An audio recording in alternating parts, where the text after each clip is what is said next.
El Señor esté con ustedes. Y con tu espíritu.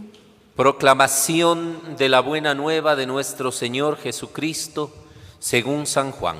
Gloria a ti, Señor.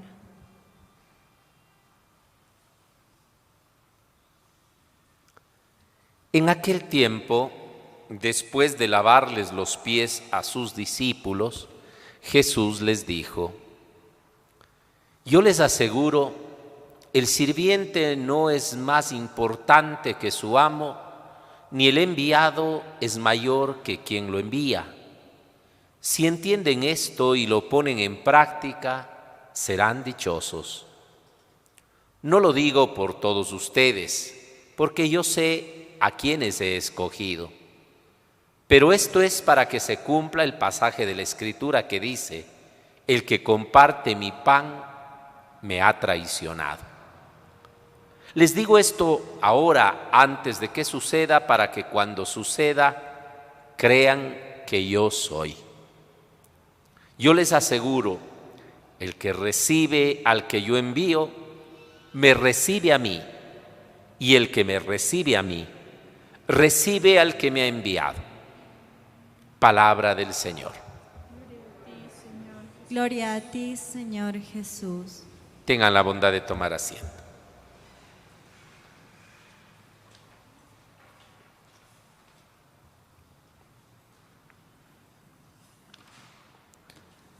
Muy queridas hermanas, hermanos, quiero dividir mi sermón, será corto por el respeto a las personas que hoy están en la Eucaristía presencialmente, para que tengan el tiempo de llegar, respetando la normatividad que se nos impone en estos días de pandemia.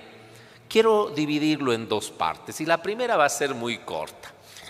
En las redes sociales decían que la misa del Padre Marcelo va a estar candente hoy día, refiriéndose a la decisión de la Corte Constitucional que ayer prácticamente abolía o decía que es inconstitucional un artículo del Código Orgánico Penal en el que se manifiesta que el aborto, salvo en dos salvedades que existían, era penado, y ahora eso prácticamente ha sido abolido. Han escuchado ustedes. Y el Padre Marcelo no tiene mucho que decir. Dijeron que iba a ser candela y no tiene por qué ser candela. Porque primero, como cura, la cosa es clarita y no hay nada que alargar. Y esto se lo digo a todo católico. El que se llame católico y seguidor de Jesús, el quinto mandamiento dice no matar. No es cosa del Padre Marcelo. Así de sencillo. Así es que si usted es católico verdaderamente, sabe lo que nos pide, no el Padre Marcelo, no una norma, no mercaderes de la norma y del derecho, sino nos pide Dios. Y usted sabrá quién hace caso. Por mi parte, yo prefiero hacer caso a Dios antes que a los hombres, porque Dios es eterno, los hombres se han de ir y las cosas en derecho como se hacen, se deshacen. Así de sencillo. No tengo absolutamente nada que decir. El que tenga reclamos frente al argumento de Dios, vaya y reclámele a él, o póngase a la palabra de Dios, que yo no tengo absolutamente nada que decir. Eso como católico. Como leguleyo, medio así estudioso del derecho, algo que se recuerda, pero sobre todo escuchador de grandes constitucionalistas, hay muchos reparos. La primera, utilizando las palabras del mismo Monseñor Andrés Carrascosa, nuestro nuncio apostólico, que expresaba en una de sus redes sociales que una de las cosas que más le admira que pasa en un país llamado de derecho y de constitucional, decía que lo que más le admira es que la institución llamada a velar por la Constitución llame inconstitucional a la Constitución. Eso es cosa seria. No se puede la que es suprema norma ser criticada por 7 jueces que, por más genios que sean en la materia, primero tendrían que transformar esa norma para hacerlo. Así de sencillo. Entonces allí ya está en algo mal. Segundo, se habla mucho de la defensa de derechos. Los derechos de orden menor, ni siquiera moralmente aplicando como mal menores, pueden ir contra el bien supremo que es la vida, porque ese es el bien mayor, que no se puede ir contra eso. Y segundo, si se quería reformar esto, habría que reformar la Constitución, porque dice que el Estado defiende la vida humana desde el momento de la concepción. Reformado eso, podían hacer lo que sea y yo no diría nada. Eso para mí fue una barbaridad jurídica la que se hizo. Y hablarán los jueces y ya se dirá, habrá tiempo suficiente para discutir. Esto en torno a una crítica muy así somera, y no tiene nada que ver con lo religioso, porque lo religioso, empecé diciendo, para mí primero está Dios y su palabra, porque todo lo demás lo hacemos simples hombres que podemos estar llevados por intenciones muchas veces nefastas. Queda su conciencia juzgar, pero por favor sáquese el disfraz de católico si no va a obedecer a Dios y a su ley. Acabado. Vamos a lo segundo, que tiene que ver muchísimo con lo que vamos a vivir a lo largo de estas semanas.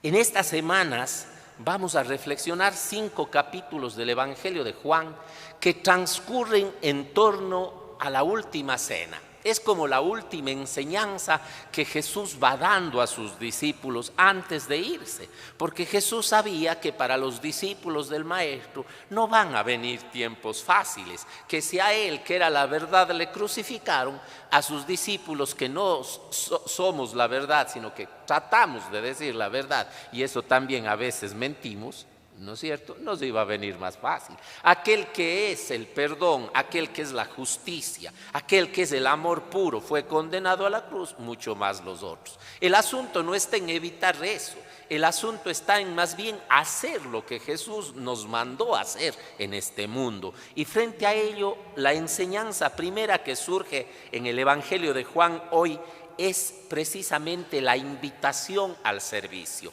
El Evangelio de hoy de San Juan, del capítulo 13, empieza diciéndonos que después que les lavó los pies a los discípulos, Jesús les empezó a ellos a motivar a la humildad del servicio con una frase muy sencilla: no es más aquel que es servido que el sirviente que le sirve, invitándonos a nosotros a hacer lo mismo que Él hizo, a servir, dándole otro sentido al poder y a la autoridad, no como alguien que se aprovecha, sino como alguien que se pone a lavar los pies al que lo necesita.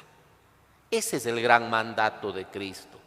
Todo cristiano, toda familia cristiana, comunidad cristiana debe lavar el pie, y eso es en un sentido figurativo de muchas cosas que significarían. La primera, consolar al que sufre, lavar las heridas, tal vez no del pie, pero eso es el simbolismo de lavar las heridas del corazón, alimentar al hambriento, llevar alegrías y esperanza al que está desesperanzado, y hacer de nuestra tarea, allí donde estemos y donde nos desarrollemos, servicio en bien de que el más lo necesita. Hay mucha gente que tal vez no estará sentada en la mesa del altar ni participando en la Eucaristía, pero les aseguro que como Cristo está lavando los pies. En estos días, insisto, más que nunca, en los médicos, en las enfermeras. Hay grandes amigos que están internados y que uno desearía estar al lado de ellos y no se puede. ¿Y quiénes son los que están lavando los pies de los enfermos? Esos hombres, esas mujeres que aunque no estén, repito, en la mesa del altar, sí están en el sacrificio de la entrega de cada día, que eso ya es un altar. Y eso en cada persona, en cada ser humano que entendió eso, despojándose de orgullos, de vanidades, capaz de levantarse la túnica, arrodillarse para limpiar la basura que está ensuciando lo más digno del ser humano. En cada joven que es esperanza de vida y no de muerte, en cada joven que es esperanza de alegría y no de tristeza, en cada hombre y mujer que desde las cualidades, las oportunidades que le ha ofrecido Dios y la vida, entiende de servicio.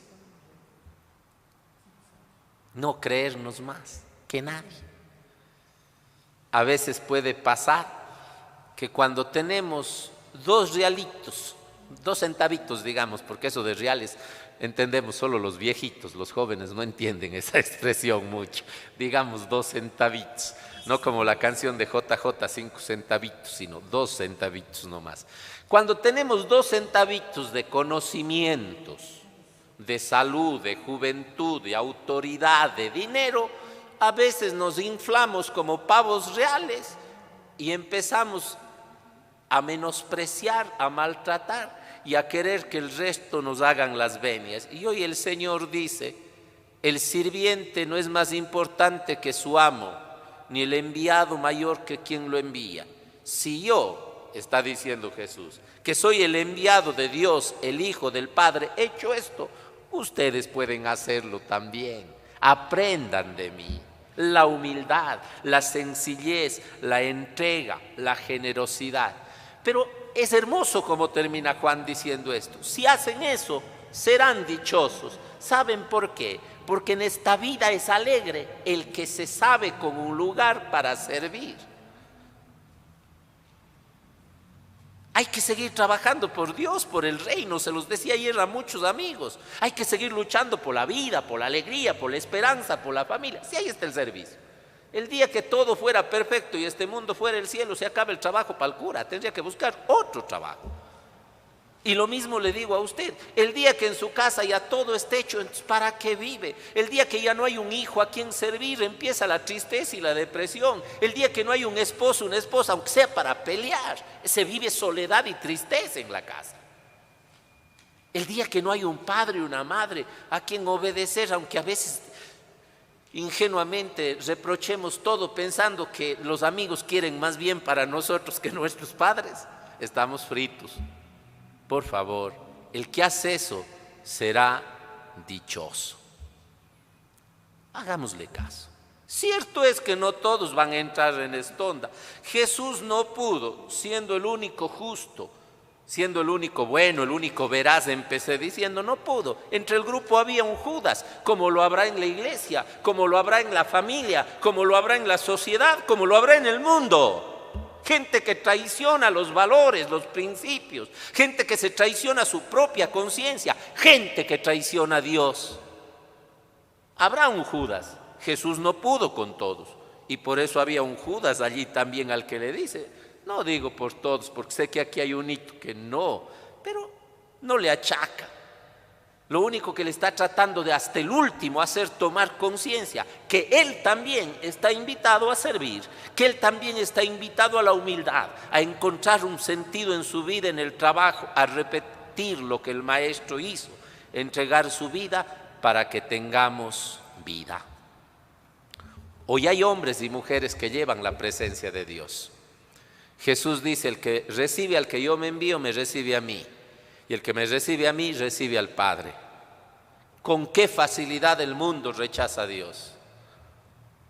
¿Con qué facilidad el mundo abre las puertas de su corazón, de sus instituciones, de sus leyes, de su familia a lo malo? A su propia vida le abre las puertas de lo malo, sin darse cuenta que se autodestruye y que destruye lo más sagrado que Dios ha puesto en cada uno de sus hijos, su vida y su dignidad. Bienaventurado todo aquel que acoge a Dios y ese Dios lo hace vida en su vida y en la vida de los demás. Católico, ¿usted a quién está acogiendo en su vida? ¿Está acogiendo a Dios o al diablo? La decisión es simple. Yo creo que solo ahí Diosito es bien serio. Dios no es coqueto que nos da cara al uno, cara al otro, cara sin vergüenza. O es amor, o es verdad, o es vida, o es justicia, o es paz, o es Padre, o no lo es, o está Dios, o no está Dios en nuestra vida. Bienaventurado el que le abre las puertas de su vida y de su casa a Dios. Pobre de aquel que le cerró, porque sin Dios tarde o temprano se va a dar cuenta que desaprovechó la vida.